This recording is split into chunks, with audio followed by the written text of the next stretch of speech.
भवेत् अहमेव परं ब्रह्म निश्चितं चित्तचिन्त्यताम् चिद्रूपत्वात् असङ्गत्वात् अबाध्यत्वात् प्रयत्नतः अहमेव परं ब्रह्म न चाहं ब्रह्मण पृथक् इत्येवं समुपासीत ब्रह्मणो ब्रह्मणि स्थितः सर्वोपाधिविनिर्मुक्तं चैतन्यं च निरन्तरं तद्ब्रह्माहमिति ज्ञात्वा कथं वर्णाश्रमी भवेत् अहं ब्रह्मास्मि यो वेद स सर्वं भवति त्विदं नाभृत्या ईशते देवा तेषामात्मा भवेत् अन्योसावहमन्योऽस्मि इत्युपास्ते योऽन्यदेवताम् न स वेद परो ब्रह्म स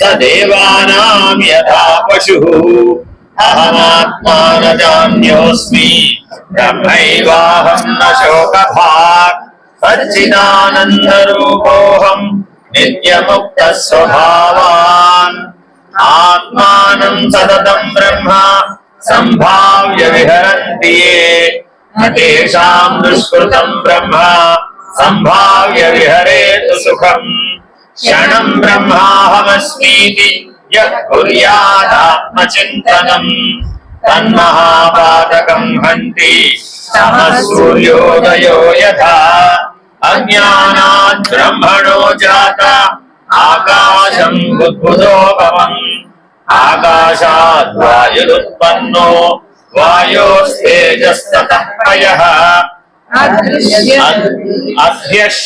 अध्यस्य पृथिवी जाता ततो व्रीह्यवादिकम् पृथिव्यप्सु वयो वह्निरायो सद्यस्य सौ नभोऽप्यव्याकृते तच्च शुद्धे स्महं हरिः अहं विष्णुरहं हरिः कर्तृभोक्तार्थिकं सर्वं तदविद्योत्तमेव च अच्युतोऽहम् अनन्तोऽहं गोविन्दोऽहमहं हरिः आनन्दोऽहमशेषोऽहमजोऽहम् अमृतोऽस्म्यहम् नित्योऽहं निर्विकल्पोऽहं निराकारोऽहमव्ययः सच्चिदानन्दरूपोऽहं जगोषादिगोऽस्म्यहम् अकर्ताहम् अभोक्ताहम् असङ्गपरमेश्वरः सदा मत्सन्निधानेन ज्येष्ठते सर्वमिन्द्रियम् आदिमध्यान्तमुक्तोऽहं न बद्धोऽहं कदाचन स्वभावनिर्मलः शुद्धः स एवाहं न संशयः ఇక్కడ దాకా విచారించాం ब्रह्मैवाहं न संसारी मुक्तोऽहमिति भावयेत् अशक्नुवान् भावयितं वाक्यमेतत् सदाभ्यसेत् నేను బ్రహ్మస్వరూపుడను సంసారిని కాను ముక్తుడను అని ధ్యానింపదగును. కొమ్మరివాడట రాత్రి నిద్రపోతున్నాడు, పగలంతా ఏం చేశాడు? కొండలు చేశాడు. రాత్రి కళలో కూడా కొండలు చేస్తాడు, నిద్రలో కూడా దేని మీద గురించి ఆలోచించాడట? నా కొమ్మరిసారి ఏమైపోయిందో అని ఆలోచించాడు చింతన. మనం కూడా పగలంతా దేని గురించి ఆలోచించాం? సంసారం గురించి, జగత్తు గురించి. రాత్రి కళలో కూడా ఏం చేశాం? స్వప్న జగత్తులో వ్యవహరించాం, స్వప్నంలో కూడా సంసారం గురించి ఆలోచించాం. నా పిల్లలు ఏమైపోయారు, మా పిల్లల పిల్లలు ఏమైపోయారు, ఈ ప్రపంచం ఏమైపోయిందో, పక్కింటి వాడు ఏమైపోయాడు, ఎదురింటి వాడు ఏమైపోయాడు, ఇలా ఏది పెట్టుకుంటే అది. అర్థమైందండి? స్వర్గంలో ఉన్నవాళ్ళు ఏమైపోయారో, నరకంలో ఉన్నవాళ్ళు ఏమైపోయారో అని ఎప్పుడన్నా ఆలోచించావా? ఎందుకని? వాళ్ళు నీ సంసారంలో భాగం కాదు. ఆలోచించావు ఎప్పుడన్నా? ఆ మహావిష్ణువు వైకుంఠంలో పాల సముద్రంలో ఎప్పుడు కొడుకునే ఉన్నాడు, ఎట్టాది వీలైందో అని ఎప్పుడన్నా కళలో ఆలోచన వచ్చిందటవా? ఎందుకు రాలేదు? ఆయన నీ సంసారంలో భాగం కాదు కాబట్టి సదా మన చింతనం దేని గురించి సాగుతుందట? సంసారం గురించి సాగుతుంది. కాబట్టి సంసారిగానే జీవిస్తున్నావు, సంసారిగానే చనిపోతుంది. కాబట్టి ఎవరు ఎందులో పుట్టి ఎందులో చనిపోతే అందులోనే మరలా పడతారు. That's all. అదే సృష్టి ధర్మం. కాబట్టి మొట్టమొదటి ఆది అంటే నువ్వు ఎలా ఆలోచించాలట? బ్రహ్మైవాహం న సంసారీ. అసలు సంసారం గురించి ఆలోచించకపోతే ఎలాగండి?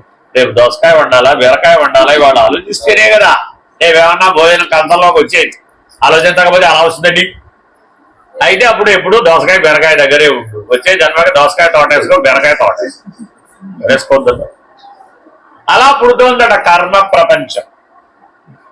ఈ ప్రపంచం అనేది అంతా దేంతో ముడిపడిందండి? కర్మతో ముడిపడింది. ఆ కర్మకి సంబంధించిన ప్రపంచం అంతా ఎలా పుట్టిందట? ఇలాగే పుట్టింది. ఏంటండి, ఈ జన్మలో డాక్టర్లు అయిన వారందరూ ఈ జన్మలో ఇలా ఎలా అయ్యారు? గత జన్మలో డాక్టర్ అవ్వాలి, ఆరోగ్యం సంగతి ఏదో చేర్చాలి, బ్రహ్మాండం బదలు కొట్టాలి, ఆరోగ్యం అనే రిడిల్ని ఏమైనా సరే పరిష్కరించాలి అని బాగా బలమైనటువంటి ఆసక్తి చేత అక్కడ దేహాన్ని ఉపాధిని విడిచిపెట్టాడు. ఈ జన్మకు వచ్చేటప్పటికి ఏమైంది? అది వ్యవహారంగా పరిణమించింది, ప్రవృత్తిగా పరిణమించింది. నీకు ఆ సంసారం లభించింది. ఆయన సంసారంలో ఎవరుంటారు? అందరూ డాక్టర్లే, పళ్ళ డాక్టర్లు, కళ్ళ డాక్టర్లు, ఆ డాక్టర్లు, ఈ డాక్టర్లు, ఆ డాక్టర్లు. ఎవరు డాక్టర్లు అయినా ఫోన్లో చూశారు ఎప్పుడన్నా?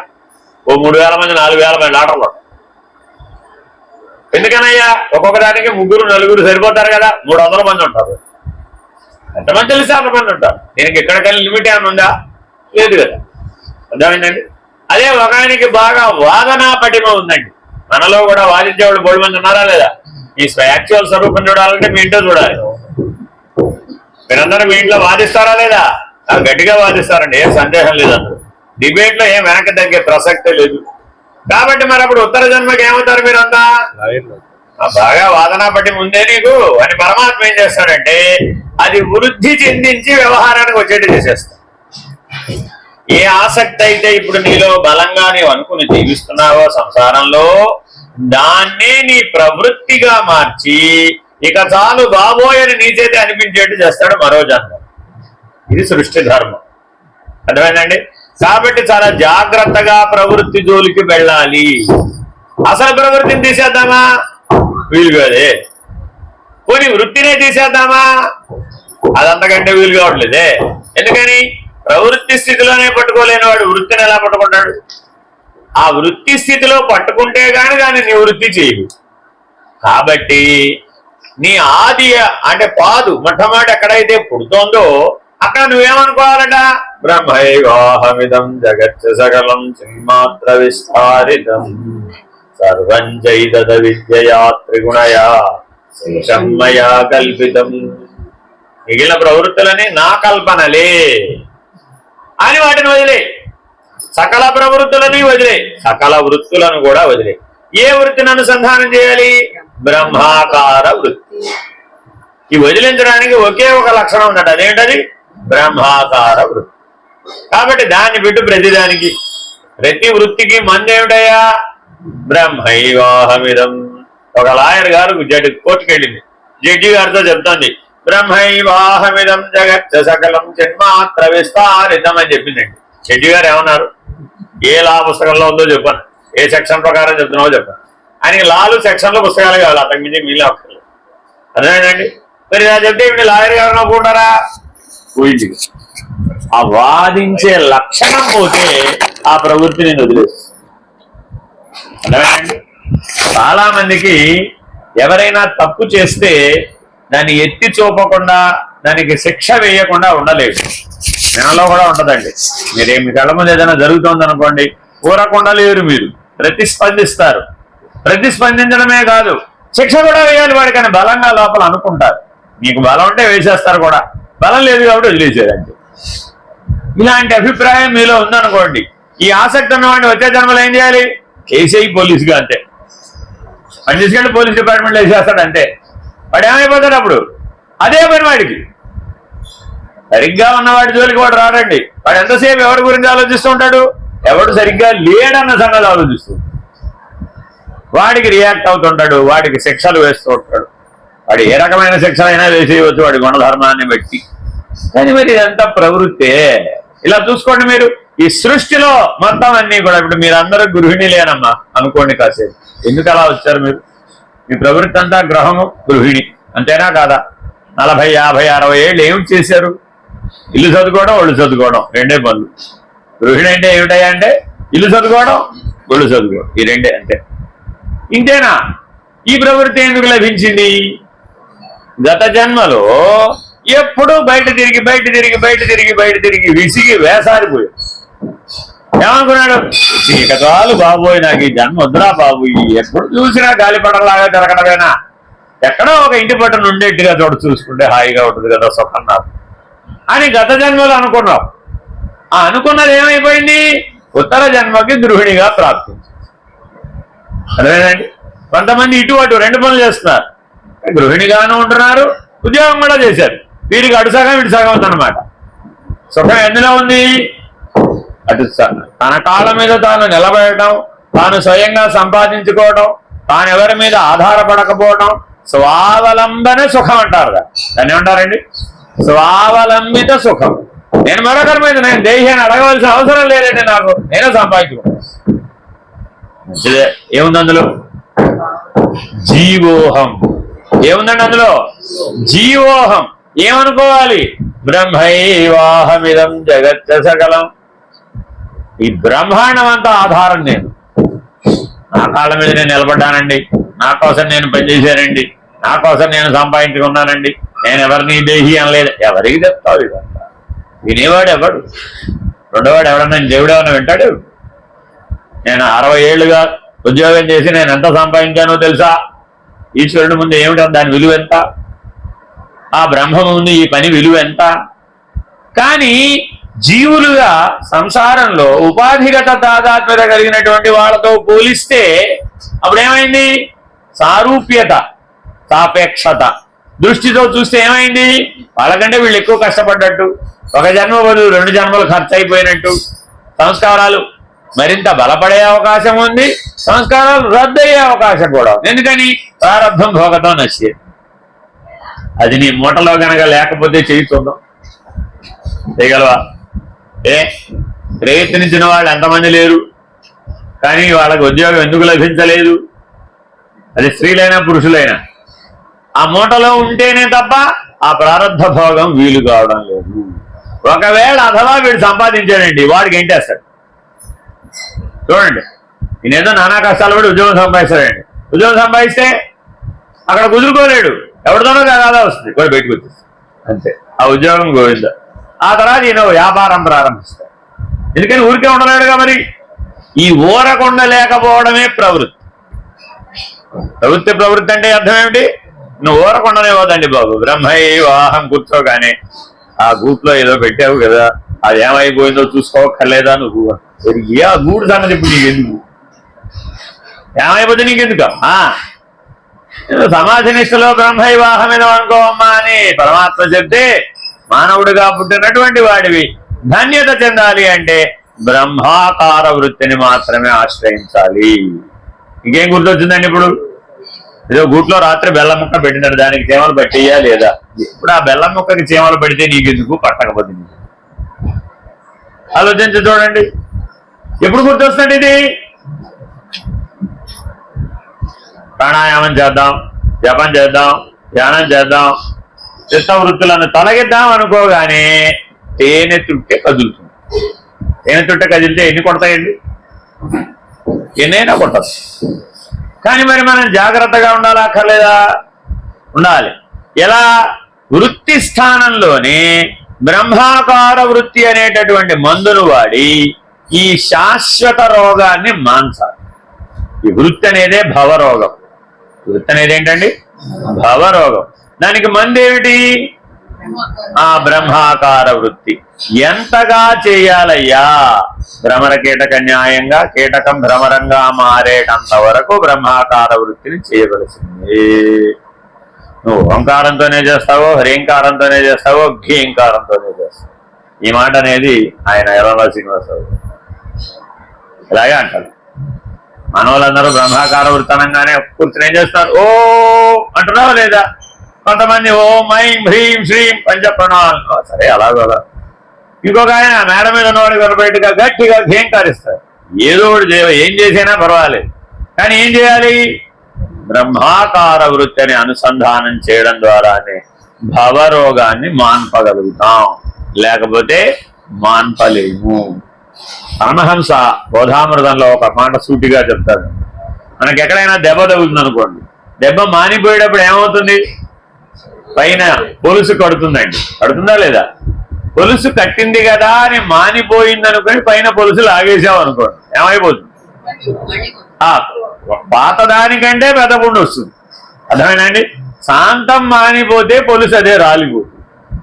దృష్టి ధర్మంలో అయితే మీకు తెలిసిన విషయమే, అవునా కాదా?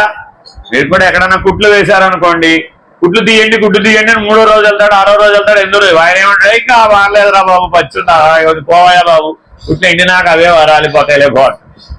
కానీ ఈయన రోజు దాన్ని చూసుకుని అయ్యో నాకు దెబ్బ తగిలింది, అయ్యో కుట్లు వేసారే, అయ్యో దెబ్బ తగిలింది, అయ్యో కుట్లు.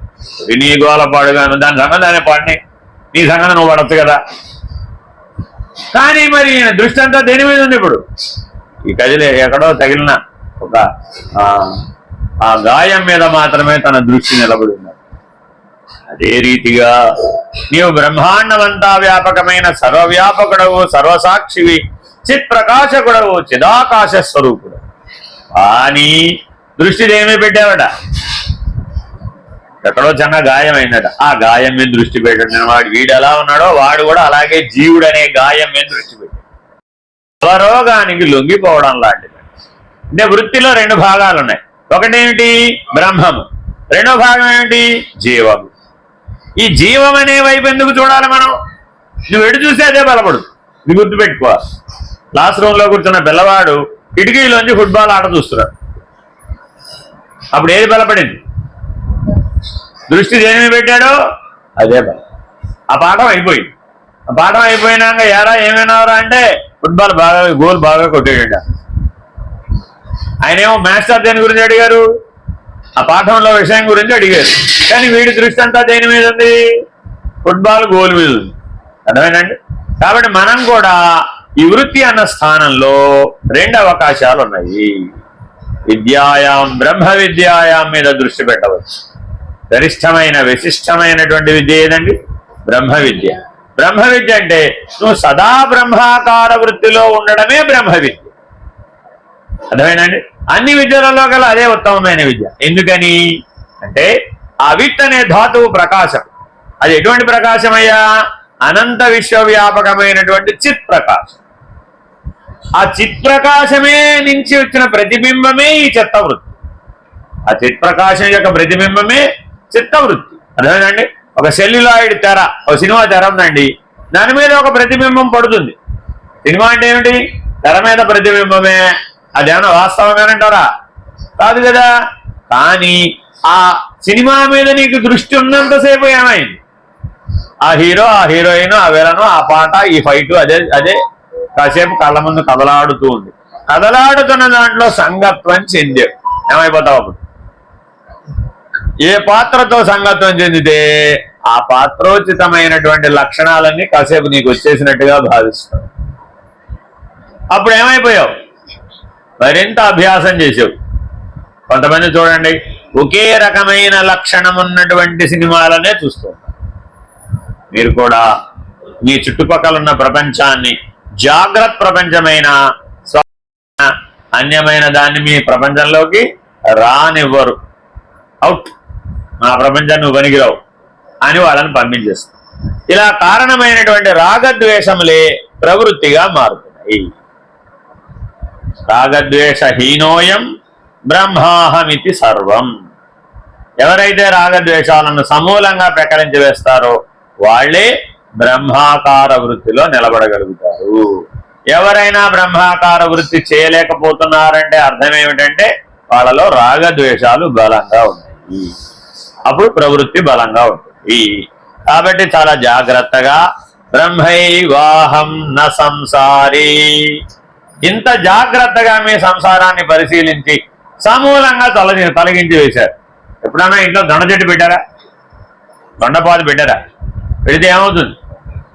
ఇంకా దాన్ని తీయక్కర్లేదండి, అది వస్తూనే ఉంటుంది. ఎంతకాలమైనా 12 ఏళ్ల పాటు దొండపాదు బతికే ఉంటుంది. ఎందుకని? అది కణుపుకి ఆ దుంపలు వచ్చేస్తాయి అన్నమాట. ఈ ప్రతి దుంపలో నుంచి మళ్ళా పుట్టేస్తుంది. అర్థమైందండి? కంద పిలకలు ఎలాగో, అరటి పిలకలు ఎలాగో, దొండ దుంపలు కూడా అంతే.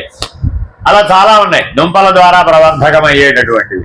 ఈ సంసారం అనేది కూడా ఆ దుంప వంటిదే, మరల పుడుతూనే ఉంటుంది. పుడితే ఏం చేయాలి? దుంప పిలక వేయకుండా చూసుకోవాలి. పూర్వం పెద్దలు అనేవారు, గుర్తుందా మీకు ఎవరైనా? నీ దుంప పిలక వేయాలి అంటే అర్థం ఏంటంటే మళ్ళా జన్మ ఎత్తుతావని చెప్తున్నారు. ఒరే ప్రవృత్తిరా ఇది, ఇందులో గనక కలిసిపోయావో ఈ ప్రమాదం వస్తుంది నీకు. ఇది ఇప్పుడు కాదు, ఎప్పుడు తెలుస్తుంది? ఉత్తర జన్మకి తెలుస్తుందని చెప్తున్నారు. నిజానికి వాస్తవానికి మేలుకొలుపు అన్నమాట. దుంప పిలక వేయటం అనేది చాలా ప్రమాదం అండి. అందుకే బ్రహ్మముడి వేసేటప్పుడు కూడా వధూవరుల కొంగులు ఏం కడతాం? కంద పిలక, మొలక వచ్చినటువంటి ముక్క కడతాడండి. ఒట్టిది కట్టడు, కొద్దిగా మొలక వచ్చినటువంటి దాన్నే మొక్క కడతాడు. అంటే అర్థం ఏమిటి? గత జన్మలో ఈ సంసార బంధమందు ఆసక్తిని నువ్వు తొలగించుకోలేదు, బ్రహ్మైవాహం అని తలంచలేదు.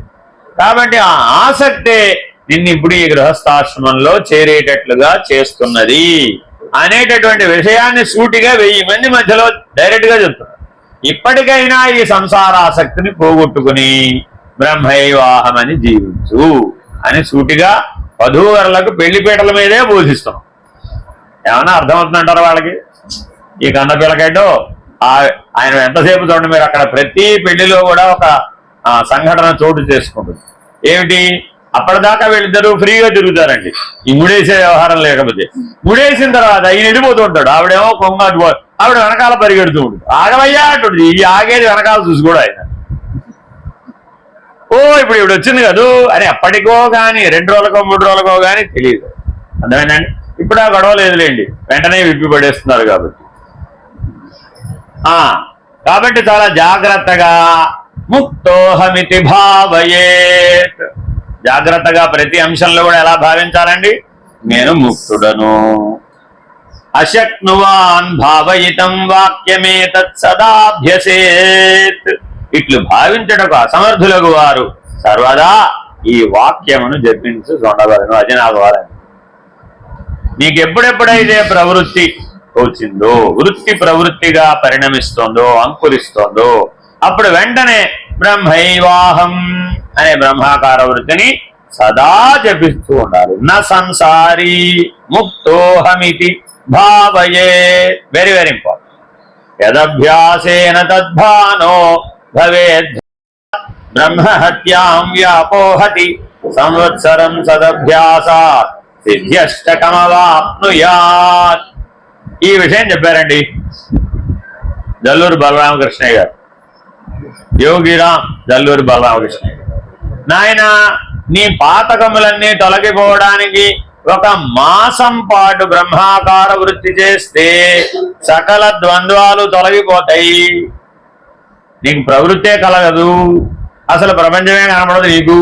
1 మాసం పాటు రాత్రింబగళ్ళు గనక బ్రహ్మాకార వృత్తిని అభ్యసిస్తే, అదే సంవత్సరం గనక ఈ అభ్యాసాన్ని, ఈ సదభ్యాసాన్ని గనక చేస్తే ఈ బ్రహ్మాకార వృత్తి సిద్ధిస్తుంది. 1 సంవత్సరం చాలు. 120 సంవత్సరాల్లో మన దగ్గర సంవత్సరం టైం లేదు. శాస్త్రం స్పష్టంగా చెప్తుందండి, 1 సంవత్సరం అభ్యాసం చేయి చాలు, బ్రహ్మాకార వృత్తి, నీవు ముక్తుడు అయిపోతావు. ఈ రీతిగా ఈ ధ్యాన యోగమును 1 మాసము అనుష్ఠించిన ఎడల బ్రహ్మహత్యా పాపము తొలగు. ఇట్లు 1 సంవత్సరము సర్వదా అభ్యసించిన ఎడల అష్టసిద్ధులు కూడా లభించగలవు. యావజ్జీవం సదాభ్యాస జీవన్ముక్తో భవేద్యతి. నాహం దేహో నచ ప్రాణో నేంద్రియాణి తథైవ చ. న మనోహం బుద్ధిశ్చ నైవ చిత్తమహం కృతి. నాహం పృథ్వీ న సలిలం నచ వహ్నిస్తథానిలః నచాకాశో న శబ్దస్య నచ స్పర్శస్తథా రసః. నాహం గంధో న రూపం చ న మాయాహం న సంస్కృతి. 50 కాదంటున్నాడు. పిండాండంలో ఉన్న పాతిక కాదు, బ్రహ్మాండంలో ఉన్న పాతిక కూడా కాదు. ఈ 50కి సాక్షిగా అవతల ఉన్నటువంటి బ్రహ్మమే నేను. ఏ సన్యాసి, వెరీ వెరీ ఇంపార్టెంట్. తురియాశ్రమం అంటే అర్థం ఏమిటయ్యా అంటే ఈ 50 పిండాండం పాతికలోను బ్రహ్మాండం పాతికలోను నేను కాదు అని వదిలిన వాడెవడు వాడు సన్యాసి. అర్థమేనండి. దండకమండలాదులు, శిఖాయజ్ఞోపవీత త్యాగము, కాషాయాంబర ధారణ ఇత్యాదులు మాత్రమే సన్యాసం అని అనుకుంటే అది వాచిక సన్యాసం, బాహ్య సన్యాసమే అవుతుంది కానీ ఆంతరిక సన్యాసం కాజాలదు. సన్యాసం 4 స్థాయిల్లో ఉంటుందండి. నారద పరివిరాజకోపనిషత్తు చెప్తుందన్నమాట. అంటే ఆచార పరంపరగా చూస్తే ఏకదండి, త్రిదండి, హంస, పరమహంస, కుటీచక, బహూదక ఇత్యాది సంప్రదాయాలు మనకి చాలా చోట్ల కనబడుతూ ఉంటాయి. కానీ సన్యాసం అనే పరిణామం ఎలా వస్తుందయ్యా? విద్వత్ సన్యాసము, వివిధిషా సన్యాసము, ఆపత్ సన్యాసము, ఆతుర సన్యాసం అని సన్యాసం 4 విధములు. అర్థమైందండి. విద్వత్ సన్యాసము జ్ఞానం వలన సన్యసించాడు. బ్రహ్మాకార వృత్తి చేసి చేసి చేసి చేసి ఎంతగా చేశాడయ్యా అంటే తత్తాయ పిండము వలె మారిపోయాడు. శంకరులు ఆత్మబోధలో ఈ ఉపమానాన్ని ఉపయోగిస్తారండి. బ్రహ్మాకార వృత్తి చేయగా చేయగా చేయగా చేయగా జీవనకాలం ఎంతకాలం జీవించి ఉంటే అంతకాలము ఈ బ్రహ్మాకార వృత్తి చేసిన వాడు ఎలా ఉంటాడయ్యా? భగ్గున మండిపోయేటటువంటి సూర్యగోళం వలె ఉంటాడు. భగ్గున మండిపోయేటటువంటి తత్తాయ పిండము వలె ఉంటాడు. అంటే ఒక ఇనప గుండుని బాగా ఎర్రగా కాల్చామట, అది ఎలా మండిపోతుందట. ఎవరైనా వెళ్ళి దాన్ని పట్టుకోవడానికి సాహసిస్తారా? సాహసించరు కదా. సంసారం అనేది ఒక దాని మీద చల్లిన నీళ్లు.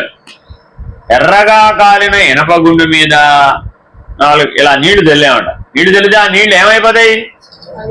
ఎంతసేపట్లో? రేపపాటే. దాని వేడి ఏమైనా తగ్గించగలుగుతాయా?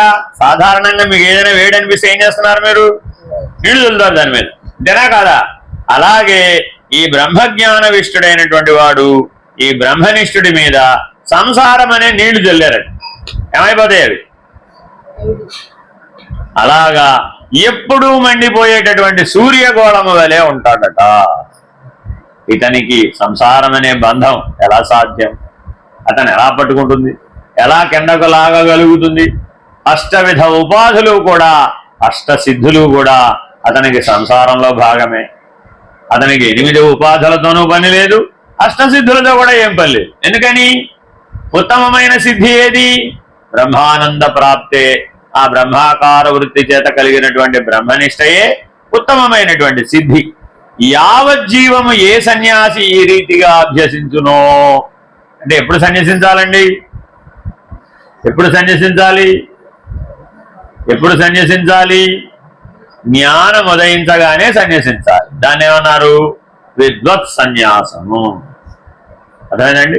రెండవది వివిధిషా సన్యాసం. అంటే అర్థం ఏమిటి? బాగా కర్మానుభవం పొందాడు, బాగా కొట్టబడ్డాడు, బాగా అనుభవించాడు, మొట్టికాయలు బాగా తగిలినాయి, తల బొప్పి కూడా కట్టింది, బద్దలై కుట్లు కూడా వేయించుకున్నాడు. అయినా సరే నాకు దాని మీద ఆసక్తి పోలేదంటే చెప్పగలిగేది. అలాగా కర్మానుభవ పాఠం ద్వారా ఎవరైతే జ్ఞానం నేర్చుకున్నారో, కర్మ మార్గంలో జ్ఞానం పొందినటువంటి వాడు స్వీకరించేది అంటే వరుస క్రమంలో బ్రహ్మచర్య, గార్హస్థ్య, వానప్రస్థ, సన్యాస ఈ 4 ఆశ్రమ ధర్మాలని వరుసగా పాటించే వాళ్ళు ఎవరు? ఆ క్రమంలో వచ్చేది ఏమిటంటే వివిధిషా సన్యాసం. ఎందుకని? బ్రహ్మచర్యాశ్రమం అనుభవంలో ఉంది, గార్హస్థ్యం బాగా అనుభవంలో ఉంది, వానప్రస్థం ఆచరించాడు, వచ్చారుగా వనంలోకి, ఆశ్రమంలో ఉన్నారు కదా, ఆశ్రమవాసం అనుభవానికి కూడా వచ్చింది. ఇప్పుడు ఏం చేయాలట? సన్యసించాలి. బ్రహ్మాకార వృత్తి నిలబడాలి అంటే తప్పక సన్యసించాలి. ఎక్కడ సన్యసించాలి? లోపల వదిలేయాలి. అంతే. 5 5 25 నేను కాదని వదిలేయాలి అంతే. సన్యాసం అంటే ఏమిటయ్యా? ఆ 25 నేను కాదురా బాబు. ఏ 25? ఏ 25 అయినా పంచీకృతమైనదేది నేను కాదు, నాది కాదు. నేనే కాకపోతే నాదయ్యే అవకాశం ఉందా? లేనే లేదు. మరి నేనెవరిని? అపంచీకృతుడను. అసలు పంచీకరణమే జరగలేదు ఆయన దృష్టిలో. ఎవడైతే బ్రహ్మనిష్ఠుడో ఆ బ్రహ్మనిష్ఠుడి దృష్టిలో పంచీకరణం జరగలేదు అన్నవాడు ఎవడైతే యావజ్జీవం తావద్భవే ఏమిటండి ఎంతకాలం ఉండాలండి ఇలాగా? నారాయణ, ఎంతకాలం అయితే నీవు ఆ బ్రహ్మనిష్ఠుడుగా ఉపాధి నిలిచి ఉంటే, ఉపాధి నిలబడినంత కాలం, అందుకని ఇంతకాలం అని చెప్పలేదండి, యావజ్జీవం తావద్భవే, ఉపాధి పడిపోయేంత వరకు నువ్వు సన్యాసిగా గనక ఉన్నట్లయితే నీవు ముక్తుడవే, అతడు జీవన్ముక్తుడగును. అర్థమైందండి? మీరందరూ ఏమైనా సరే ఈ జన్మలోనే ముక్తిని సాధించాలి, జీవన్ముక్తిని సాధించాలి అని అనుకున్న వాళ్ళందరూ కూడా ఏం చేయాలంటే ఇప్పుడు అనుక్షణం బ్రహ్మాకార వృత్తిని పాటించాలి. 5 25గా పంచీకృతమైన దాని ఎడల గుర్తింపు లేకుండా ఉండాలి, దృష్టి లేకుండా ఉండాలి, ఆసక్తి లేకుండా ఉండాలి, సంగత్వం లేకుండా ఉండాలి. Very very important. కాబట్టి శరీరం, ప్రాణం, ఇంద్రియములు, మనస్సు, బుద్ధి, చిత్తము, అహంకారము, పృథివీ, జలము, అగ్ని, వాయువు, ఆకాశము, శబ్ద, స్పర్శ, రూప, రసగంధ రూపములు ఇవేవి నేను కాదు, నాకు మాయ లేదు. Very very important. అసలు మాయే లేదు. ఎందుకని? సకల సృష్టి మాయాకార్యముగా ఉద్భవించింది. ముందే చెప్పాడు, అవ్యాకృత స్థితి నుంచి సృష్టి వ్యక్తమైంది. ఆ అవ్యాకృతుడికి అవతలున్న పరమాత్మ ఆయనేం అంటలేదు, ఆయన ఎప్పుడు పరమాత్మే. ఆది యందు పరమాత్మే, మధ్యమందు పరమాత్మే, అంత్యమందు కూడా పరమాత్మే. సృష్టి రాకముందు పరమాత్మే, సృష్టి వచ్చినా పరమాత్మే, సృష్టి అంతా పోయినా కూడా ఆయన పరమాత్మ. అర్థమైందండి? ఒక రైతు బాగా దున్నాడండి, వ్యవసాయం చేసాడండి, ఎకరానికి 50 బస్తాలు 100 బస్తాలు పండించాడండి. ఆ తర్వాత మళ్ళా దున్నేసాడండి. సూర్యుడు ఏమైనా బాధపడాలంటారా? బాధపడక్కర్లేదండి. నాకేం పని, ఆయన చేసుకోవచ్చు, చేసుకుంటా, నాకేం పని, నాకు ఆయనకి ఎట్టి సంబంధం లేదు అని ఎలా అయితే సూర్యుడు ఉన్నాడో అలాగ ఈ బ్రహ్మనిష్ఠుడు సంసారం అనే ప్రవృత్తి మానిపోయినటువంటి వాడు, భవరోగము మానిపోయినటువంటి వాడు. కాబట్టి వివేక వైరాగ్యాలతో పొందేదేమో విద్వత్ సన్యాసము. ఆశ్రమానంతరం క్రమ పద్ధతిలో 4 ఆశ్రమ ధర్మాలను పూర్తి చేసి చివరికి పుచ్చుకునేది వివిధిషా సన్యాసం. సరే, 2 అయిపోయినాయి, ఇంకా మిగిలినవి 2. ఆపత్ సన్యాసము, ఆతుర సన్యాసం. ఇవి 2 అండి. ఆపత్ సన్యాసం అంటే భార్యాభర్తలలో ఎవరో ఒకరు విడిపోతారు, కాలధర్మం చెందుతారు, ఒకరు మిగిలిపోతారు. ఆ మిగిలిన పోయిన వాళ్ళకి ఆపత్ సన్యాసం. అర్థమైందండి? ఆయన కావాలనుకోలేదు, భగవంతుడు ఇచ్చేసాడు.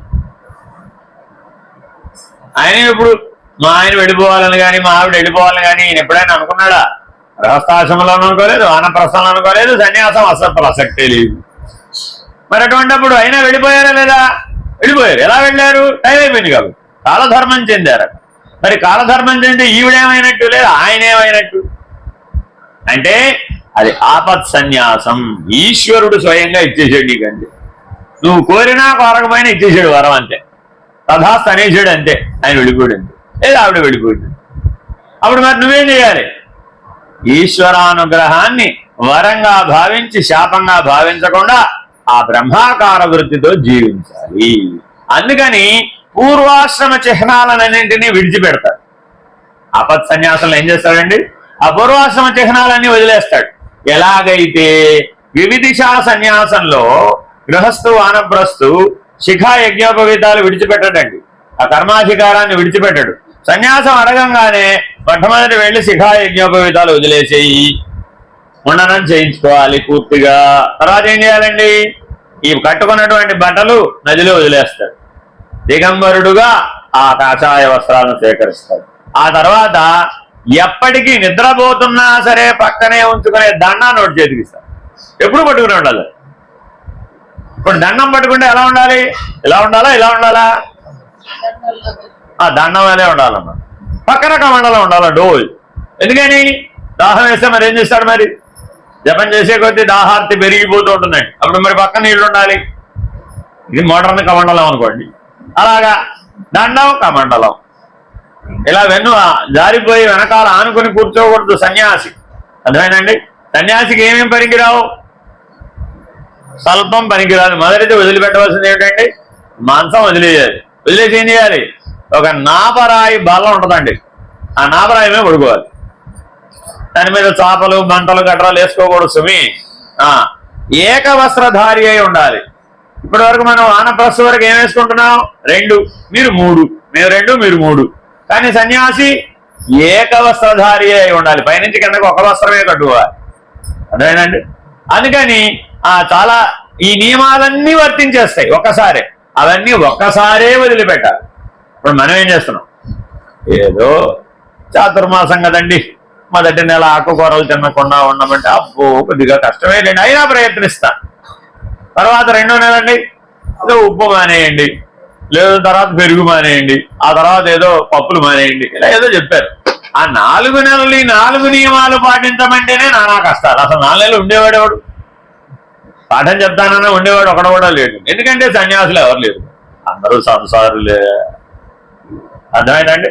ఇంకే బ్రహ్మాకార వృత్తి మోక్షాన్ని పలవరిస్తూ ఉంటాడే తప్ప ఈ సన్యాస నియమంతో జీవించగలిగేటటువంటి సామర్థ్యం నీలో బలపడనంత వరకు నీకది వీలు కాదు. అందుకని ఒకవేళ ఈశ్వరుడు కాలధర్మం చెందేటట్లు చేసి ఆపత్ సన్యాసం ఇచ్చినా వాడేమీ మారడు. ప్రశాంతంగా బంగారపు గాజులు బ్రహ్మాండంగా వేసుకుంటాడు, పైనుంచి కిందకి బంగారపు ఆభరణాలు ధరిస్తాడు, అన్ని రకాల పూర్వం గృహస్థాశ్రమంలో ఏ రకమైన వస్త్రధారణ చేశాడో అదే కొనసాగిస్తాడు. అలాగే వాళ్ళతో పాటు కలిసి జీవిస్తాడు, సుఖ దుఃఖాలను అనుభవిస్తూ ఉంటాడు, ద్వంద్వాలలో కొట్టుకుపోతూ. మరి అప్పుడు సన్యాసం అవుతుందా? ఈశ్వరుడు ఇచ్చింది వరంగా స్వీకరించినట్టు అవుతుందా? అవదు కదా. కాబట్టి ఏకాంతవాసం మొట్టమొదటి సన్యాసంలో మొదటి నియమం ఏంటండి? 24 గంటలలో 23 గంటలు ఏకాంతవాసం ఉండాలండి సన్యాస నియమంలో. 1 గంటే జన సంసర్గం. అందుకని పరమాచార్య జీవితం మీరు చూస్తే 1 గంట దర్శనం ఇచ్చేవారు. అలా వచ్చి 1 గంట సేపు కనబడి తీర్థప్రసాదాలు ఆయన ఇవ్వాల్సి వస్తే ఆయన ఇవ్వాల్సి వస్తే, లేకపోతే పరిచారకులు ఎవరైనా ఇచ్చారు, అలా అందరినీ ఆశీర్వదించి అనుగ్రహించి వెళ్ళిపోతారు. 23 గంటలు ఏకాంతవాసంలో ఉండాలి. అంటే ఎప్పుడు అంతర్ముఖంలో ఉండాలంటారా, బహిర్ముఖంలో ఉండాలంటారా? అంతర్ముఖంలో ఉంటే సన్యాసి. ఎప్పుడు సమాధినిష్ట, సాక్షాత్కారం, ఈ రెండే. సన్యాసికి ఏమిటండి పని అంటే వ్యవహారంలోకి వస్తే సమాధినిష్ట, స్వరూపంలో ఉంటే సాక్షాత్కారం. అసలు దానికంటే కిందకి దిగే ప్రసక్తే లేదు. అలా ఉన్నవాడెవడో వాడు సన్యాసి, వాడు విద్వత్ సన్యాసి. జ్ఞానంతో ఆ సన్యాసాన్ని స్వీకరించాడు. అదేనండి. ఇక ఆఖరిది ఆతుర సన్యాసం. అదేమిటండి అంటే చివరిదాకా ఈ వివిధిషా సన్యాసాన్ని పుచ్చుకోవాలా. జీవితకాలం అంతా వేదాధ్యయనం చేశాడు, విప్రుడుగా జీవించాడు, లోకక్షేమం కోసం పురోహితుడిగా పాటుపడ్డాడు, వేద వచోనిధిగా పేరు పొందాడు. కానీ సన్యాసం స్వీకరించలే. చివరి కాలంలో చివరి 2 రోజులు 3 రోజులు 10 రోజులు 15 రోజులు అన్నమయ్య సినిమా చూస్తే చరిత్ర చదివితే మీకు ఉంటుంది. ఆయన రాముడి సాక్షాత్కారం జరిగిన తర్వాత ఆయన రాముడు చెప్పాడు, నాయనా ఇంకా నీకు 12 రోజులు బాకీ ఉంది నాయన కర్మ అనుభవం, అది అయిపోతే నీవు నన్నే చేరుకుంటావు అని చెప్పి ఆయన వెంటనే ఏతత్క్షణం ఆతుర సన్యాసం అనేది ఆ క్షణమే స్వీకరిస్తాడు. ఒక రెప్పపాటులో స్వీకరిస్తాడు, అన్నీ అక్కడిదక్కడ వదిలేస్తాడు. వదిలేసి వెంటనే టకామనే సన్యాసిగా కూర్చుంటాడు. అట్లా తీసుకునే దాన్ని ఆతుర సన్యాసం అంటారు. ఈ మధ్య ఐసీయూలో కూడా ఆతుర సన్యాసం తీసుకుంటారు. వాడిని పట్టుకెళ్ళి ఏదో అనారోగ్యం వస్తుందండి జాయిన్ చేసేస్తారు. అయ్యో పాపం సన్యాసం లేకుండా పోతున్నాడు, ఏమో ముక్తి పోతుందండి సన్యాసం లేకపోతే. అర్జెంటుగా హాస్పిటల్లో సన్యాసం ఇస్తున్నారు. అది మరి ఏ మేరకు సన్యాసం అవుతుందో ఇచ్చిన వారికి తెలియాలి, పుచ్చుకున్న వారికి తెలియాలి. కాబట్టి ఇలాగా ఏతత్ క్షణం అర్జెన్సీ అనమాట. ఆ అర్జెన్సీతో ఆతురతతో పుచ్చుకునేది. మృత్యు వచ్చేస్తోంది, కనబడుతోంది ఆల్రెడీ.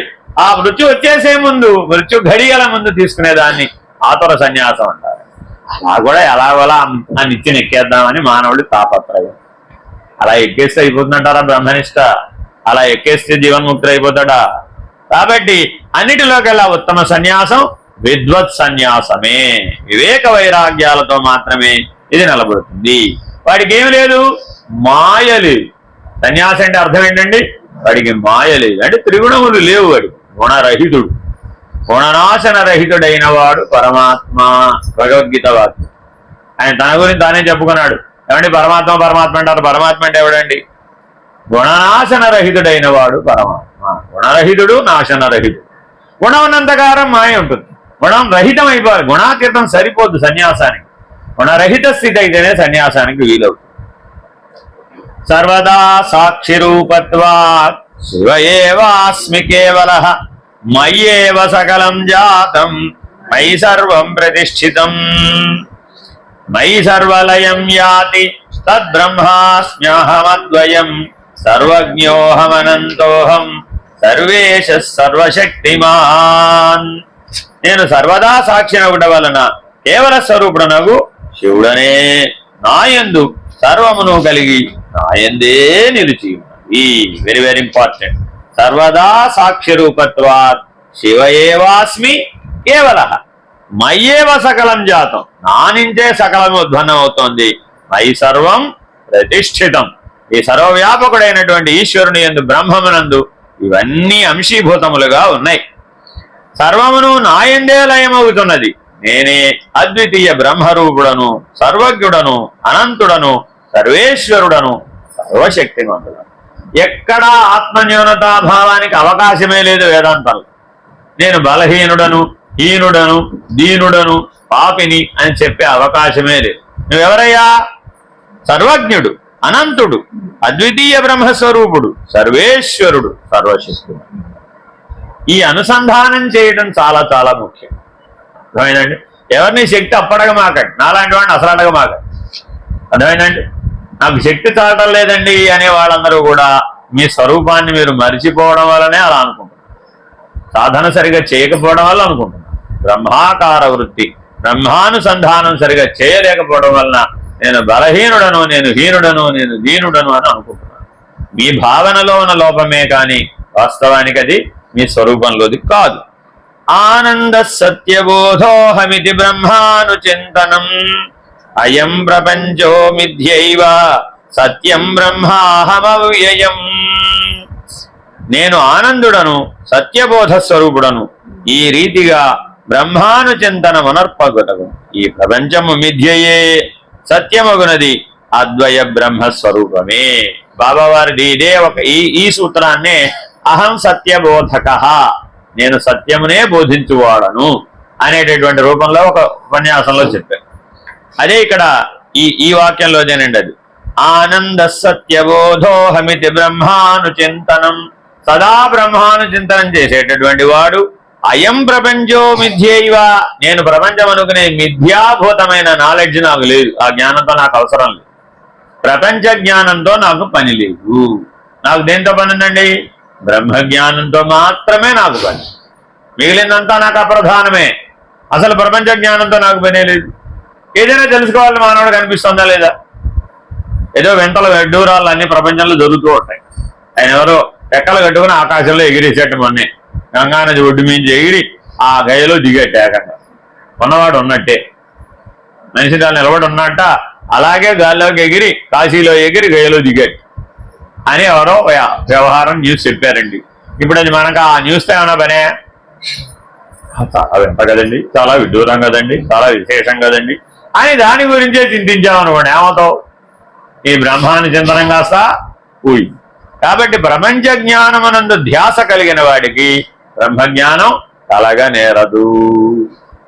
కాబట్టి తప్పక అది మిథ్యా వస్తువు అని విడవలసిందే. సత్యం బ్రహ్మాహమవ్యయం, ఏకం సద్బ్రహ్మ అయినటువంటి బ్రహ్మజ్ఞానమును మాత్రమే చింతనం చేయాలి. అత్ర ప్రమాణ వేదాంత గురవో అనుభవస్తదా బ్రహ్మైవాహం న సంసారి నచాహం బ్రాహ్మణ పృథక్. ఈ విషయమున సర్వ వేదాంతములను, గురువాక్యమును, అనుభవమును, ప్రమాణములు. నేను బ్రహ్మస్వరూపుడను, సంసారిని కాదు. నేను బ్రహ్మ భిన్నుడను కాదు. నేను ఎవరిని? బ్రహ్మ అభిన్నుడను. అర్థమైందండి? ఒక ఎగరగొట్టారనుకోండి, అంతా తేడా వచ్చేస్తుంది. నాహం దేహో నమే దేహ కేవలోహం సనాతన ఏకమేవాద్వితీయం వై బ్రహ్మణో నేహ కించన. ఇదే ద్వైత సిద్ధాంతం వారి సూత్రాన్ని కొద్దిగా మార్చారండి. చదివి చూపిస్తా చూడండి. నాహం దేహో నమే దేహ అన్నారు కదా, నాహం నా తీసేస్తాడండి, సా పెడతాడు అక్కడ. సాహం దేహో సమే దేహ కేవలోహం సనాతన ఏకమేవా ద్వితీయం వై బ్రహ్మణో. కలిపి చదివితే ఏకమేవా అద్వితీయం వై బ్రహ్మణ, అది అద్వైతం. విడగొట్టేశారనుకోండి, అప్పుడు ఏమైపోయింది? ఏకమేవా ద్వితీయం వై బ్రహ్మణో, ద్వైతం అయిపోయింది. కాబట్టి సంస్కృతంలో మీరు ఏదైనా చదువుకునేటప్పుడు చాలా జాగ్రత్తగా ఉండాలండి. విడగొట్టకూడని చోట విడగొట్టినా ప్రమాదమే, కలపకూడని చోట కలిపినా ప్రమాదమే. అర్థం మారిపోతుంది, భావం మారిపోతుంది, దాని వలన చింతనం మారిపోతుంది, ఫలితం కూడా మారిపోతుంది. ఏకమేవాద్వితీయం కలిపి చదవాలి, అక్కడ స్పేస్ ఇవ్వకూడదు అనమాట. ఏకమేవాద్వితీయం వై బ్రహ్మణో నేహ కించన. నేను శరీరముగాను, నాకు శరీరం లేదు, నేను కేవలుడను, సనాతనుడను. ఈ జగత్తును అద్వితీయముకు బ్రహ్మము కాక వేరొక వస్తువు లేనే లేదు, రెండవది లేనే లేదు, కొనదంతా బ్రహ్మమే అన్న నిర్ణయంలో ఉండాలి. హృదయ కమల మధ్యే దీపవద్వేదసారం ప్రణవమయమతర్క్యం యోగిభిర్ధ్యానగమ్యం హరి గురు శివయోగం సర్వభూతస్థమేకం సకృదపి మనసా వై చింతయేత్య సముక్తః. ఎవరు ముక్తులో నిర్ణయంగా చివరి వాక్యంలో చెప్పేస్తున్నారు. హృదయ కమల మధ్యమున దీపకళిక వలె వెలుగునదీను వేదసారమును ప్రణవస్వరూపమును తర్క సాధ్యము కానిదియును. Very very important. మానవుడికి ఉన్నటువంటి గొప్ప బలం బలహీనత తర్కం. తర్కం ఉప్ప నిప్ప, ఉప్ప నిప్ప వేసి చూడవయ్యా బాబు, అటు ఇటు తెలుగు. ఉప్ప నిప్ప తెలియాలంటే ఏం చేయాలి? ఏదో ఉదాంటే వెయ్యి, ఉప్పులో నిప్పు వేస్తావో నిప్పులో ఉప్పు వేస్తావో, వేస్తే ఏమైపోతుంది? అది అటో ఇటో అనుభవం వచ్చేసింది తెలుగు. ఊరికే ఒడ్డున కూర్చొని ఉప్పు అంటావా నిప్పంటావా, ఉప్పు అంటావా నిప్పంటావా, ఓరే జీవుడా దేవుడా జీవుడా దేవుడా అని విచారిస్తూనే ఉంటారట అంతే. కానీ ఎప్పటికీ అది తేలే విషయం కాదు. ఎందుకని? తర్కము చేత బ్రహ్మమును నిర్ణయించడం సాధ్యమే కాదు. నా క్లారిటీ ఉంటేనే నేను చేస్తాను, లేకపోతే నేను చేయను. ఎలా వస్తుంది క్లారిటీ? అర్థమైందండి? ఈ మాటలు అనేవాళ్ళు చాలా మంది ఉంటారు, మానవులందరిలోనూ ఉంటుంది ఈ లక్షణం. అదే నీ బలహీనత. బ్రహ్మజ్ఞానానికి ఆ బుద్ధే కావాలి, ఆ బుద్ధే అడ్డం కూడా. కాబట్టి నీవెవరు? బుద్ధి సాక్షిడి. యోగుల వలన ధ్యానము పొందబడునదియును హరి గురు శివుల శుభ సమ్మేళన స్వరూపం. ఇది బాగా మీకు తెలియాలి. మీకు జ్ఞానం ఎప్పుడు కలుగుతుందయ్యా? భగవద్ దర్శనం ఎప్పుడు కలుగుతుందయ్యా? హరి గురు శివ ఈ ముగ్గురు నీ హృదయంలో కలుస్తారు, నీతో కలుస్తారు. ఎవరితో కలుస్తారు వీరు? హరి గురు శివ ఈ ముగ్గురులో ఒకరితో గాని లేదా ముగ్గురితో గాని నీకు అనన్యం గాని అభేదం గాని అభావం గాని సిద్ధిస్తుంది హృదయ స్థానం. అలా ఎవరికైతే సిద్ధిస్తుందో ఆ సమ్మేళనం చేత నీకది అనుభవానికి వస్తుంది. వేరే మార్గం లేనే లేదు. ఎప్పటికైనా నీవు హరితో గాని గురువుతో గాని శివుడితో గాని అభేదం అనన్యం అభావం స్థితిని పొందవలసిందే. ఆ స్థితి ద్వారా మాత్రమే, శుభ సమ్మేళనం ద్వారా మాత్రమే నీ స్వరూప జ్ఞానం నీ చేత అనుభూతమవుతుంది. సర్వభూతస్థమునగు ఈ అద్వైతస్థమును ఒక్కసారి అయినను మనసుతో చింతింపగలుగువాడు ముక్తుడగును. హరి ఓం. శ్రీ గురుభ్యో నమః. హరి ఓం. పూర్ణమద పూర్ణమిదం పూర్ణాత్ పూర్ణముదచ్యతే పూర్ణస్య పూర్ణమాదాయ పూర్ణమేవావశిష్యతే. ఓం తత్సత్. ఓం శాంతి శాంతి శాంతి. హరి ఓం. శ్రీ గురుభ్యో నమః. హరి ఓం. నారాయణ నారాయణ. ఇది శ్రీ శంకర భగవత్ పూజ్యపాద విరచిత బ్రహ్మానుచింతనం సంపూర్ణం.